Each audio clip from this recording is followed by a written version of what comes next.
Bonjour à tous, très heureux de vous retrouver. School TV Le Mag, 30 minutes consacrées à la scolarité et à l'éducation de vos enfants. À chaque fois, initiative sur le plan local et ou national, toujours avec Alix Nguyen. Salut Alix. Salut Patrice. Le voici, le sommaire de cette nouvelle émission, une campagne choc pour alerter, informer et surtout prévenir. Le site d'action reprend les codes de sites pornographiques pour promouvoir l'éducation sexuelle. L'ambition est très claire. Le pari est-il réussi? L'élément de réponse avec notre invité dans un instant. L'éducation à la vie affective et sexuelle, synonyme de débat politiques interminables, tu l'évoqueras notamment dans ta loupe, Alix. Oui, avec un focus sur l'engagement d'un jeune étudiant, Nolan Diaz Thomas Zauer, pardon. Il a participé à l'élaboration du programme et il m'en a dit plus sur son avis autour des enjeux du sujet. On en parle dans une dizaine de minutes. Et puis 40 ans de lutte, de sensibilisation, de prévention. Où en est-on aujourd'hui? Quel message pour 2025? On est la recherche également. On voit tout ça avec notre invité que je vous présente dans un instant.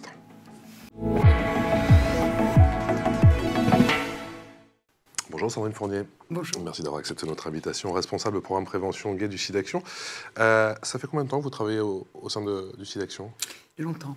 Cela fait 15 ans. À l'époque, effectivement, en tant que chargée de mission prévention gay. Aujourd'hui, je dirige le financement des associations en France et à l'international. Vous avez plus de 18 ans ou pas? À votre avis? Je me permets de poser la question parce que c'est la question qui est posée effectivement. Eh bien, quand on regarde le site SIDAction avec 3X que vous avez créé effectivement pour promouvoir l'éducation sexuelle, il y a un site et une campagne assez choc, si l'on peut dire, et de mon point de vue très réussi, ça donne ça. Ouais, je sais ce qu'elle veut, elle, à m'attendre comme ça.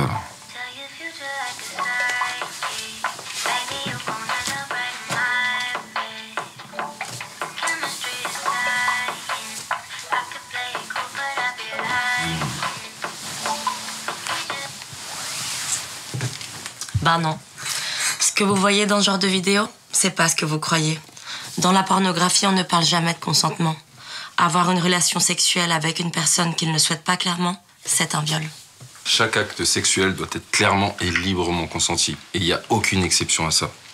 Parfois, on peut consentir à certains actes et ne pas être d'accord avec d'autres. Par exemple, on peut accepter un bisou et refuser une relation sexuelle.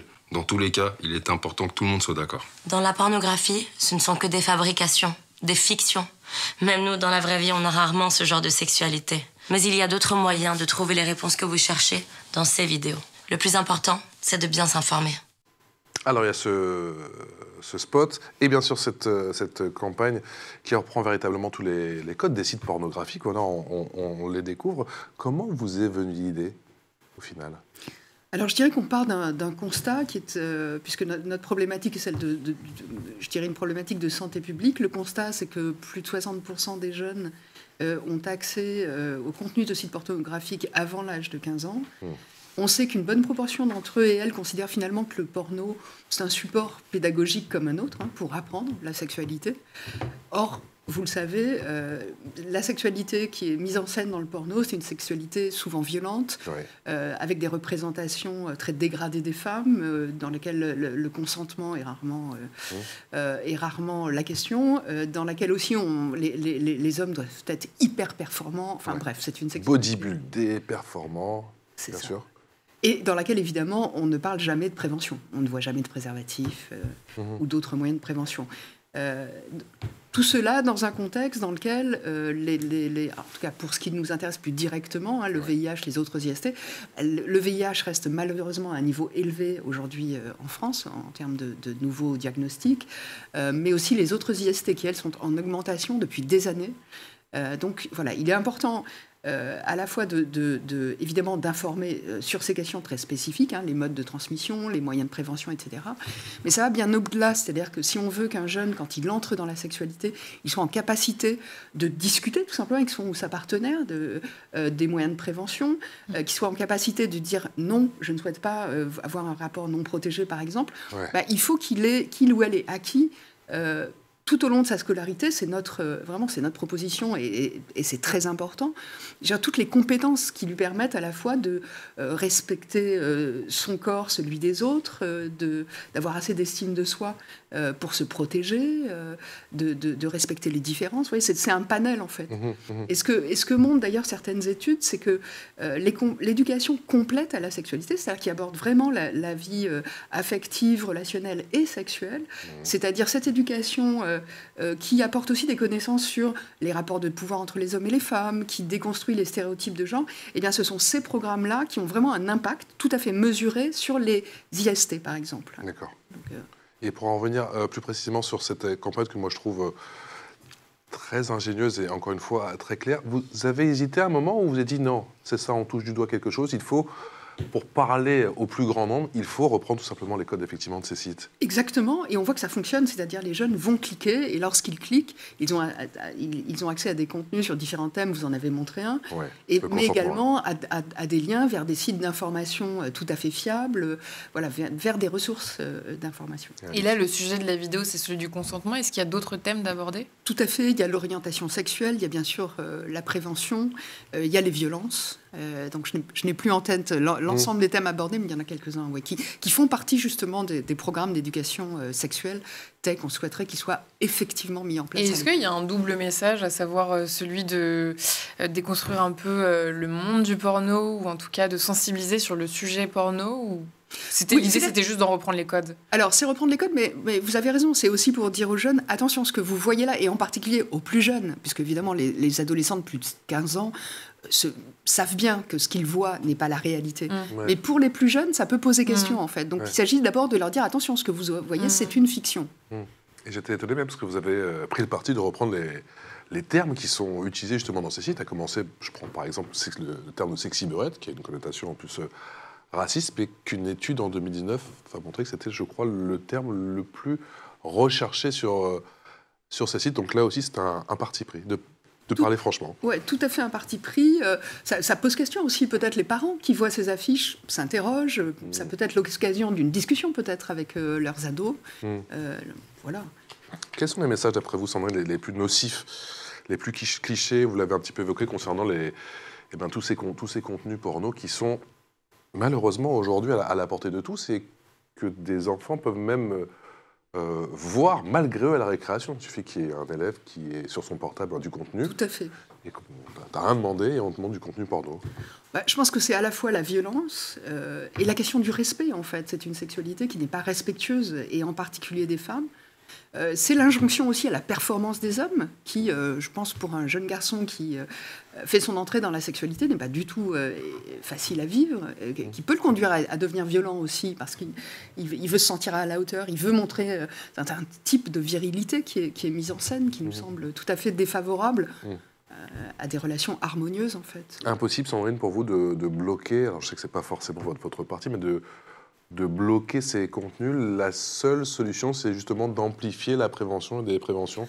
Tout à fait. On aimerait bien que ce soit possible de bloquer ces contenus. Peut-être ce le sera un jour, je ne sais pas. Aujourd'hui, c'est pas du tout le cas. Donc, alors que la loi est très claire. Ces sites sont interdits aux moins de 18 ans. Est-ce qu'on peut mesurer aujourd'hui l'impact du manque d'éducation sexuelle sur la sexualité des jeunes, et plus précisément sur la transmission de maladies ?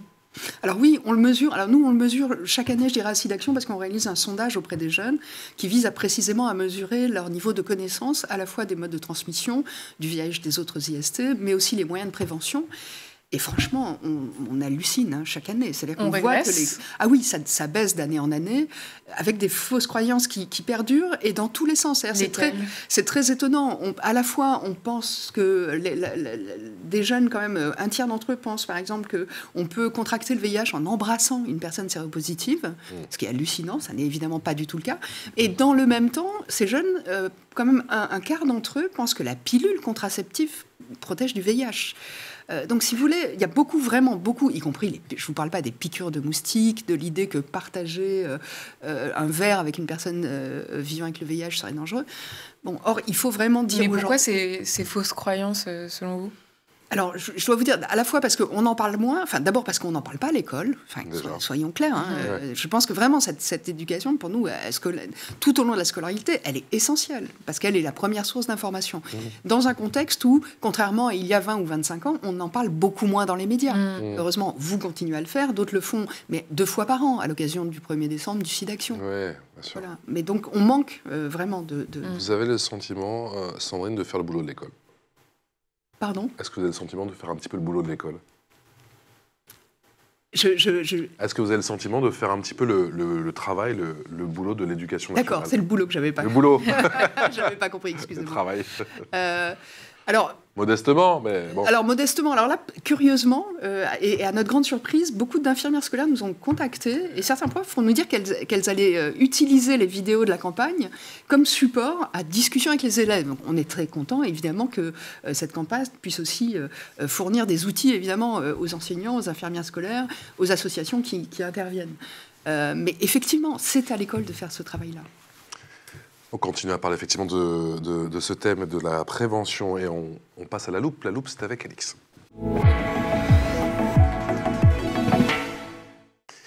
Et ma chère Alix, depuis plusieurs années, l'éducation affective, relationnelle et sexuelle à l'école est un sujet au cœur des débats. On l'a un petit peu évoqué. Oui, marqué notamment par des résistances à l'égard du programme d'éducation à la vie affective, relationnelle et sexuelle porté par le ministère de l'Éducation nationale.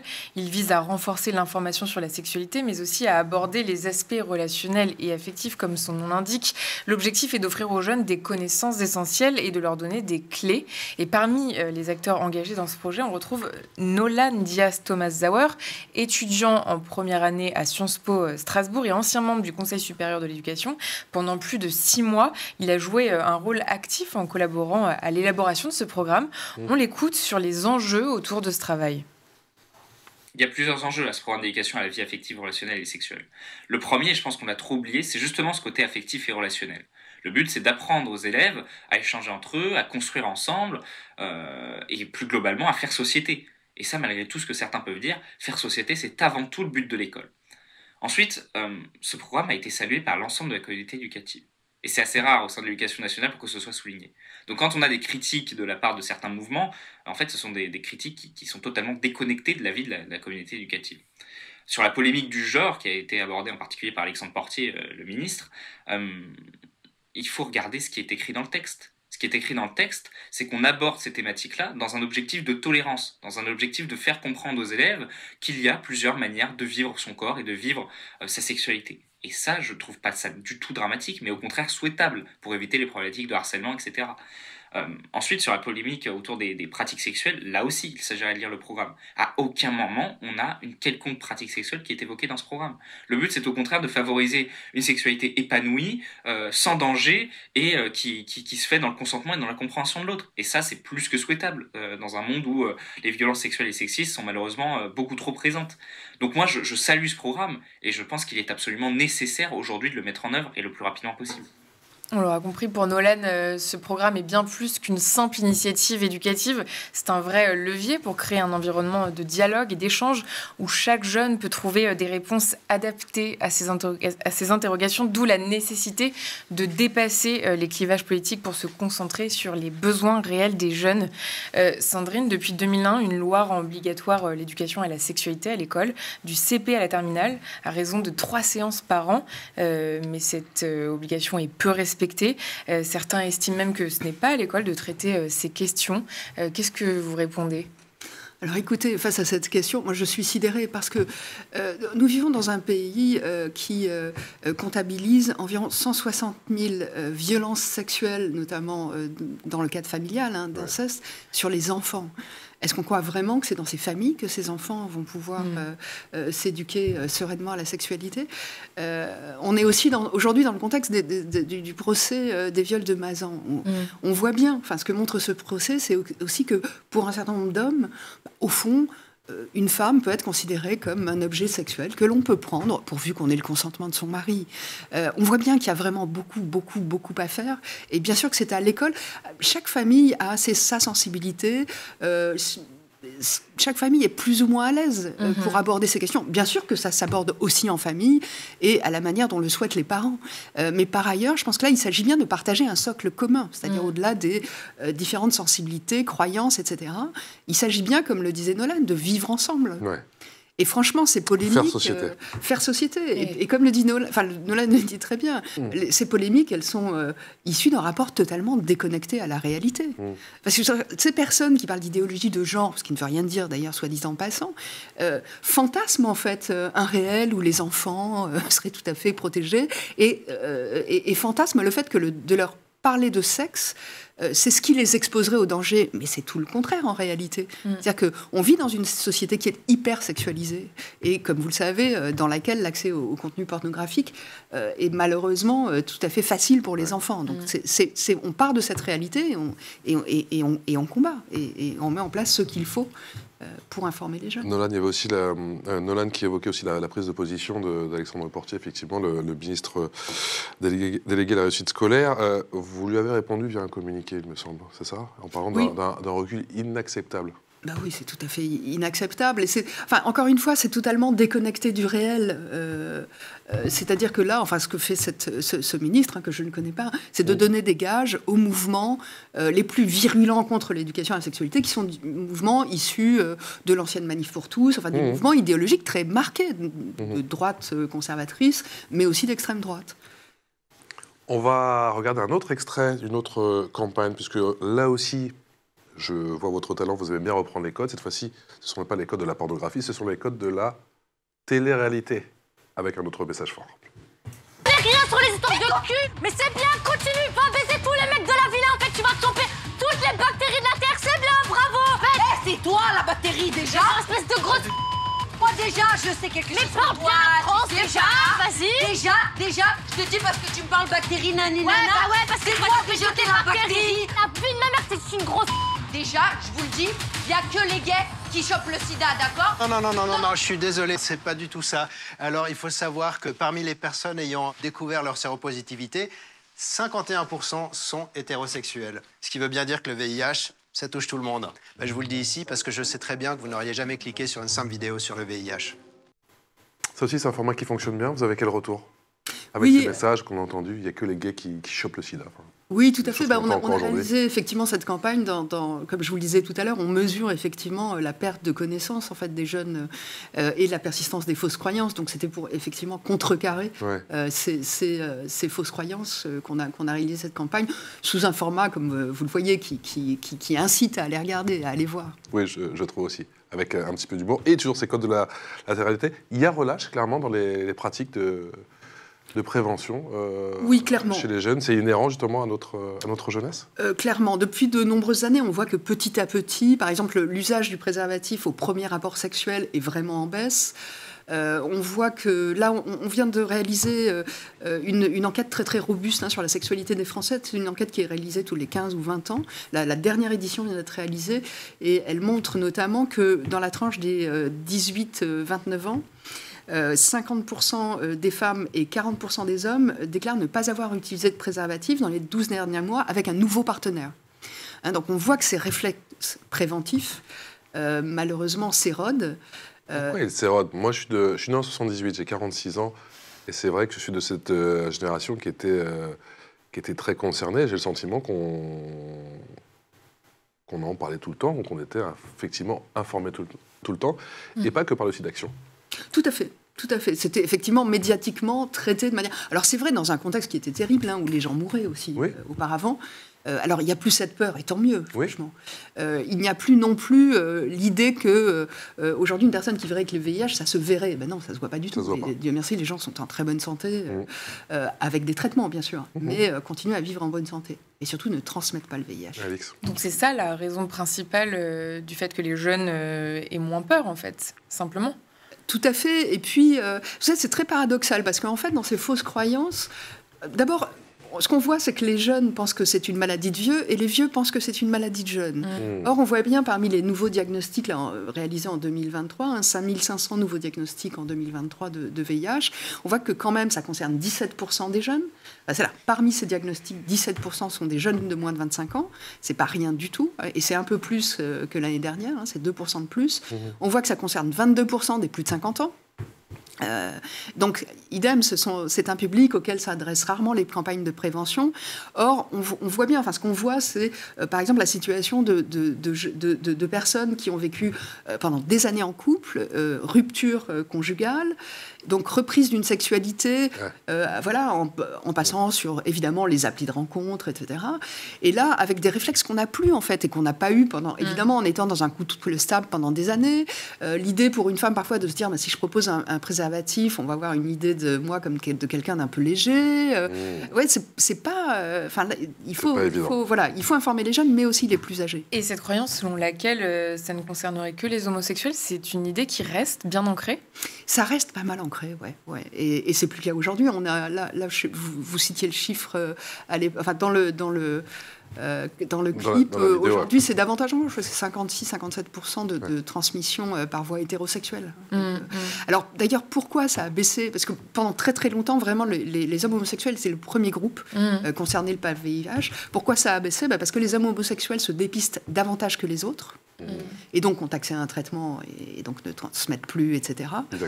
Et aussi parce que beaucoup d'entre eux prennent la PrEP. La PrEP, c'est un nouvel outil de prévention qui consiste en la prise d'un traitement, alors soit en continu tous les jours, soit un cachet par jour, soit avant et après un rapport sexuel si on a des rapports occasionnels. Et ça protège très très bien du VIH. Donc 30 ans de SIDAction, 40 ans de lutte. Ouais. Et beaucoup de personnes, beaucoup de personnalités qui se sont mobilisées effectivement tout au long de ces années. Extrait. Depuis 30 ans, face au VIH, on n'a pas arrêté de pleurer. On n'a pas arrêté de chercher. On n'a pas arrêté de demander. SIDA, syndrome immunodéficitaire acquis. J'ai envie d'embrasser le monsieur sur la bouche. La France est en guerre contre un virus. Tous ensemble contre le sida. Après tout ce qu'on a fait, nous n'avons pas le droit d'arrêter. 30 ans déjà ? Oui.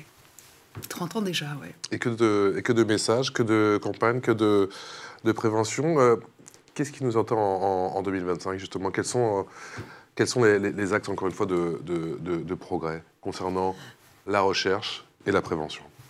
Alors, au plan de la prévention, je dirais qu'aujourd'hui, on se trouve être quasi dans le dernier kilomètre à atteindre. C'est-à-dire qu'on dispose des outils qui permettent vraiment d'être efficaces en prévention. En premier lieu, je dirais le dépistage. Le dépistage, c'est beaucoup développé. On peut se rendre dans un laboratoire. Aujourd'hui, n'importe quel laboratoire d'analyse médicale vous propose un dépistage sans ordonnance et gratuit, et y compris pour les autres IST, pour les personnes de moins de 26 ans. Et ça, les jeunes le savent, globalement ? Alors, j'espère. On va le répéter. Je pense que l'information est quand même passée, puisque ce qu'on constate, c'est qu'il y a une augmentation des dépistages du VIH cette année, et notamment en relation avec cette opération, avec cette ouverture, cette possibilité d'avoir des dépistages vraiment dans le laboratoire du coin de la rue, sans ordonnance et gratuit. Mais il y a aussi d'autres outils. Il y a des outils de diagnostic rapide. Une piqûre au bout du doigt, 15 minutes, vous avez un résultat. Et ces outils sont extrêmement performants. Et ça, ce sont les associations... C'est aussi efficace qu'une prise de sang ? Tout à fait. Alors, c'est un peu différent, mais très franchement, c'est vraiment très, très performant. Donc, on peut tout à fait se fier à ces résultats, qui sera de toute façon, dans ce cas, confirmé par un test sanguin dans un second temps. Et là, des associations le proposent. Ça se travaille des associations qui vont proposer du dépistage, je dirais, auprès des groupes les plus exposés. Ça, c'est très important. On a des associations, je pense par exemple à Afrique Avenir en Ile-de-France, qui va aller, par exemple, dans un salon de coiffure afro, qui va faire une session de prévention, qui a un bus à l'extérieur et qui propose aux personnes d'aller se faire dépister tout de suite. En fait, vous voyez, ces initiatives sont très importantes parce qu'elles ciblent, et c'est ça qu'il faut aujourd'hui, c'est rendre les outils accessibles, le dépistage, la PrEP, les préservatifs, l'information, et aller à la rencontre. Tout à fait, à ceux qui en ont le plus besoin et qui sont souvent éloignés du dépistage et parfois du système de soins. Ça, c'est pour le dépistage. Concernant les traitements, j'imagine que là aussi, on a fait d'énormes progrès. Alors, colossaux. C'est-à-dire qu'aujourd'hui, un traitement, c'est bien souvent un comprimé par jour. Ça peut être même une injection tous les 2 mois. D'accord. Donc c'est colossal, avec très peu d'effets secondaires pour la plupart de ces traitements, et un grand nombre de lignes de traitement. Si vous voulez, les traitements, de toute façon, c'est une recherche qui est dynamique et qui l'est nécessairement, parce qu'en fait, le virus s'adapte. Donc on doit toujours avoir une longueur d'avance pour éviter les résistances au traitement. Donc les progrès vraiment sont colossaux en matière de traitement. On peut dire, si vous voulez, aujourd'hui qu'au fond, le VIH, grâce au traitement, est devenu une maladie chronique, comme une autre. Mais, en revanche, au plan social, c'est malheureusement là que ça n'avance pas. C'est-à-dire que les discriminations, la stigmatisation sont toujours aussi fortes, et là-dessus, on n'avance pas. Et sur le vaccin, est-ce que justement tous les progrès qui ont été colossaux, pour reprendre effectivement vos propos concernant les traitements,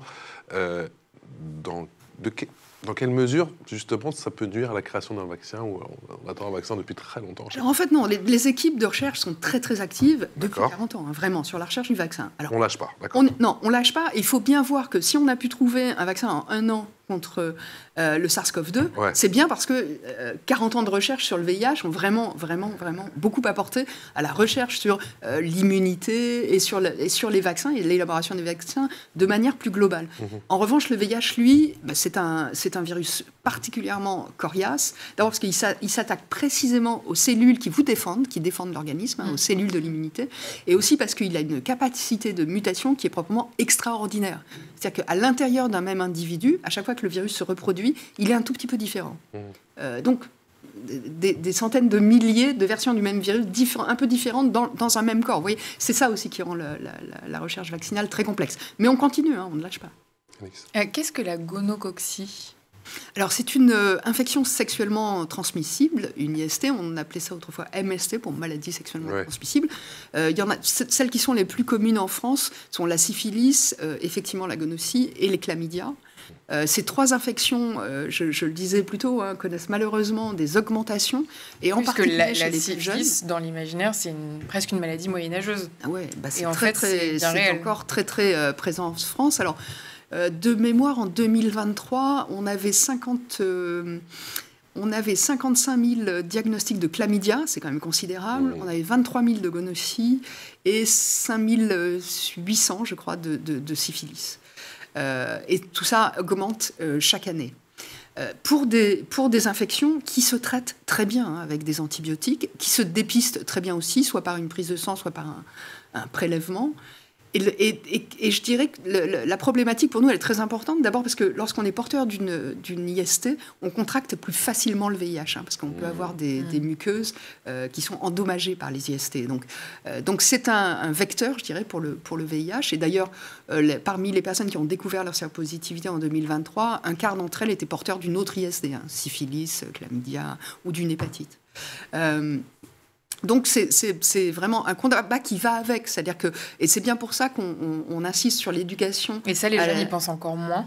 Oui, tout à fait. Parce qu'il y a le spectre VIH. Mais... Oui, parce que VIH, c'est mortel, on l'a en tête. Et puis le reste est minimisé. Et tout à fait. Et alors, ça l'est d'autant plus, d'ailleurs, qu'on peut ne pas du tout s'en apercevoir. D'où l'importance, vraiment, de développer ce réflexe du dépistage pour le VIH, mais pour l'ensemble des autres IST.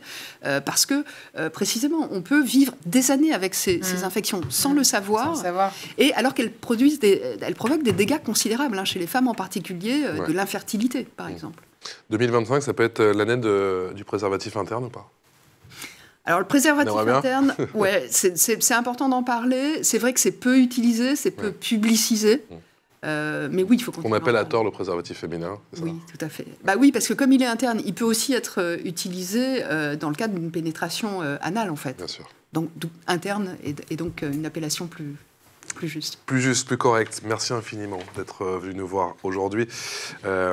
Sandrine Fournier, je rappelle votre nouveau site, le SIDAction avec 3x, s'il vous plaît, .fr. N'hésitez pas à aller, voilà, on nous le met, et c'est Haute-Kini qui nous le met à l'antenne. N'hésitez pas à aller cliquer. Il y a plein de contenus ô combien importants et ô combien intéressants. On se revoit bientôt. Merci de continuer à en parler. Merci à vous. Alix, on se retrouve demain. À demain. À demain. Bonne journée.